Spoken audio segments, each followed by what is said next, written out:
Hey, good day to you. This is Todd. I'm just a regular dude walking in the Word.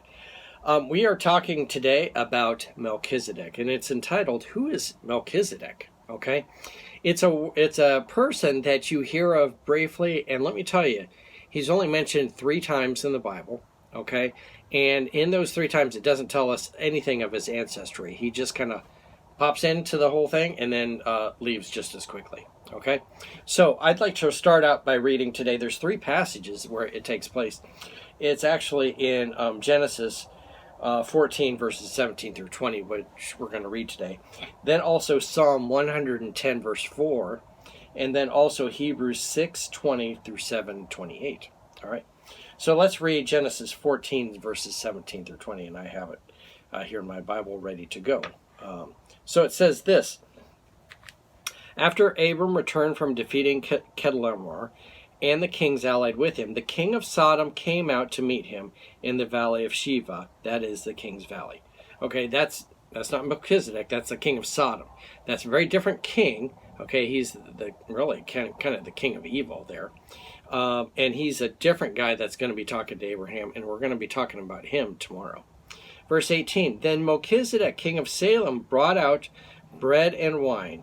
He was a priest of God Most High, and he blessed Abram, saying, Blessed be Abram by God Most High, creator of heaven and earth, and praise be to the God Most High, who delivered your enemies into your hands. Then Abram gave him 1/10 of everything. Okay? So that is Melchizedek, and you look at that and you're like, this guy just kind of popped out of nowhere, and then he's here and talks to Abram a little bit, and then he's gone. You never hear from him again. Okay? So let's go through this. It says that Melchizedek was the king of Salem. King of Salem is the same area as Jerusalem. Okay, so he was really the king in Jerusalem.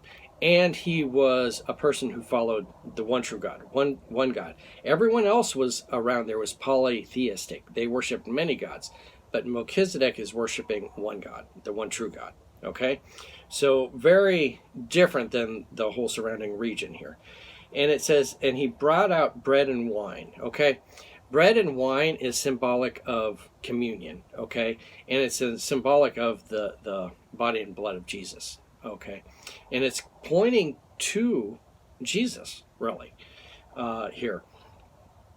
So this whole thing, you're looking at Melchizedek, and let me give you a sneak preview here of what I'm going to be saying is Melchizedek was either a type of Christ, showing, reflecting Christ, Jesus Christ, or he was Jesus Christ, and we would call that a theophany. Theophany, not theophany, but theophany. And that is where Jesus appears in the Old Testament, and it doesn't say, hey, I'm Jesus. Later on you're going to see when in Sodom, when Lot is in Sodom, and also when he's talking to Abram, there's 3 people come to him, and 2 are angels, and it doesn't say the other one. Well, many people believe that was a theophany also of Jesus there. Okay, so either way, it's not concrete. So if you base your whole doctrine on this is a theophany of Jesus here, don't do that. Okay, and don't discredit other people because they believe that way. This is not a hill to die on here. Okay, so he has the bread and wine, and he brings that, and it represents communion. Okay, and it says he was priest of the God Most High, and then he blessed Abram. Okay, so get this, he was a priest and he was a king. Okay, very different. You had in the tribe of Levi, you had Aaron was the priest, and he was never king. Okay, kings did not come from the tribe of Levi. They came from the tribe of Judah. Okay, so 2 different tribes. So you never had a king in Israel, in Judah, that was a priest and a king. And they got into trouble when they tried to do stuff like that. So, but this guy, Melchizedek, is like that. Again, and who else would be like that? Anyone know? Jesus. He's our king and he's our priest also. Okay, so it points to a type of Christ. All right, now you look at this and you're like, oh, I wish we knew more about Melchizedek. Well, let me tell you something. It talks about it in Psalm 110 verse 4, and I'm not going to read that to you, but you can look at that later if you want to.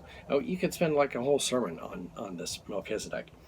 But that is where David is talking and comparing it to the priesthood, and he's pointing to the future of Jesus in the line of Melchizedek. Okay, so that points to it. So that gives you a little more information on it. But then a lot more information is gleaned from Hebrews in the New Testament, where it talks about it also, and that's Hebrews 6 verse 20 all the way through 7:28.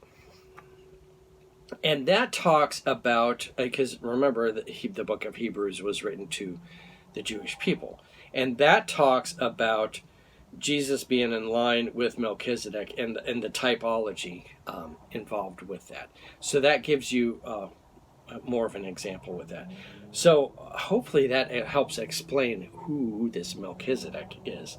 And he is, again, two things. He's either a type of Christ or he is Jesus Christ.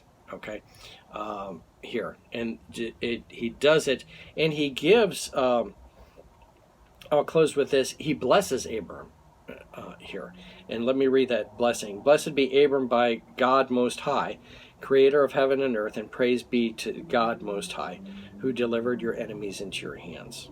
Okay, he blesses Abram, and he praises God. He doesn't praise Abram, but he blesses Abram and he praises God. Okay, and then it closes out with saying, then Abram gave him a tenth of everything.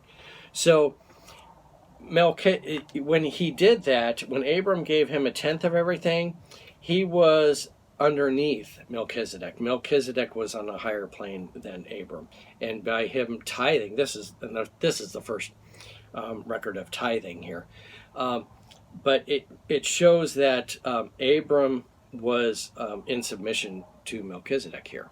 Okay, so anyway, hopefully that makes sense. And I'm going to stop there with that because we could go on and on about Melchizedek here. But I wanted to get that information to you about Melchizedek. Thank you for watching. I'm just a regular dude walking in the Word, and I look forward to seeing you tomorrow as we continue our journey through the book of Genesis. Lord's blessing. I'll see you then.